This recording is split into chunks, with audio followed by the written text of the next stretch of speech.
Okay, just coming straight from a Nintendo event. Switch 2!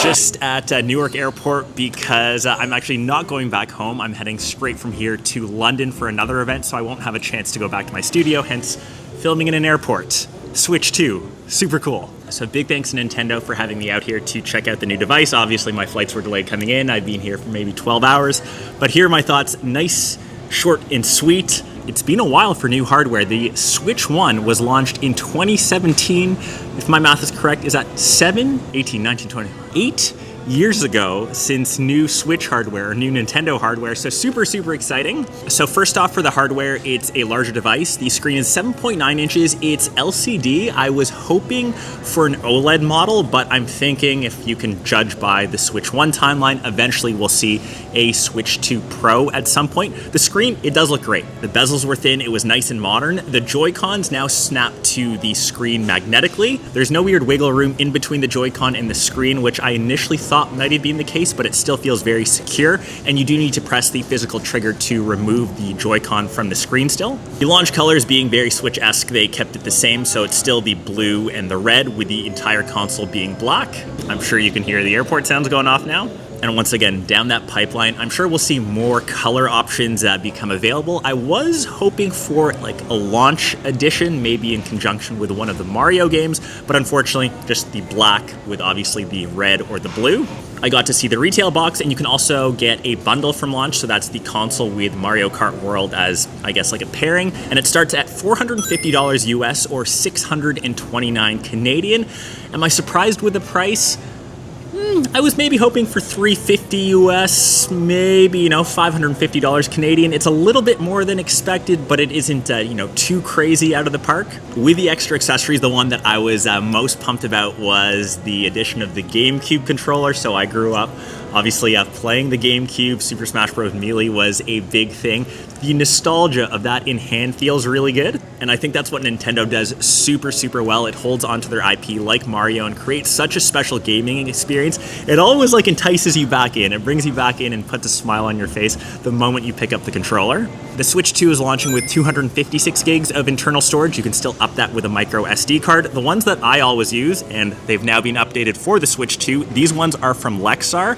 I actually had a bunch, and I was actually supposed to give a lot of these away at the event, but it just turned into a frenzy for getting footage. It was only open to media. I think the event space is open this coming Saturday and Sunday, so if you do live in New York, you can check it out, but this is actually better for you guys. I'll give all of these away. If you just let me know your favorite Switch 2 game, the one that you're looking forward to most, or even GameCube game for that matter, I will ship these out. But these new Play Pro cards are great. Their Play Pro cards have 900 megabits per second read speeds, 600 megabits per second write speeds. These have always been my go-to, and I've never had any issues with their previous cards for any corrupted files or lost footage, so definitely something that I would recommend. So these are a terabyte. Just make sure you do comment down below, and on social, I'll give a couple of these away as well. So that's kind of hardware. For the playthrough experience, the first game that I got to test out was Mario Kart World. About to play the new Mario Kart World. Team Yoshi, represent.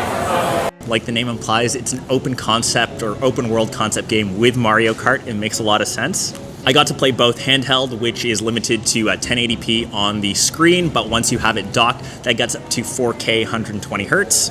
Obviously, this being a launch title, everything ran pretty seamlessly. It was a lot of fun. Once again, I grew up playing N64, so it's a familiar feeling. It feels like I can hop back in and I haven't really missed anything, and I can just pick it up and play, unlike other games where I just don't have the skill set for now, sadly. Fortnite, builds, maybe I'm just aging myself.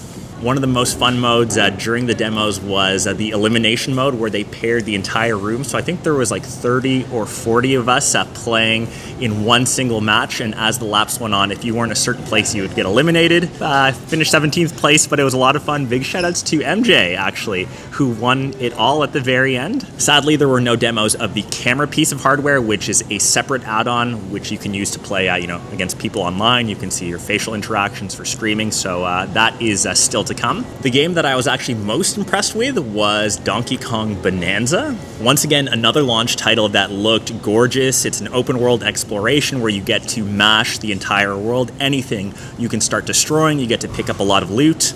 And low-key, it was my personal favorite game and most fun one from the launch series of titles. And like I said, the next thing which I was really looking forward to personally was the fact that you can now play GameCube games. I used to dominate when we had the street tournaments. All the kids from the neighborhood would come over and play on GameCube. Super Smash Bros. Melee brackets were a thing. I used Roy a lot as a kid.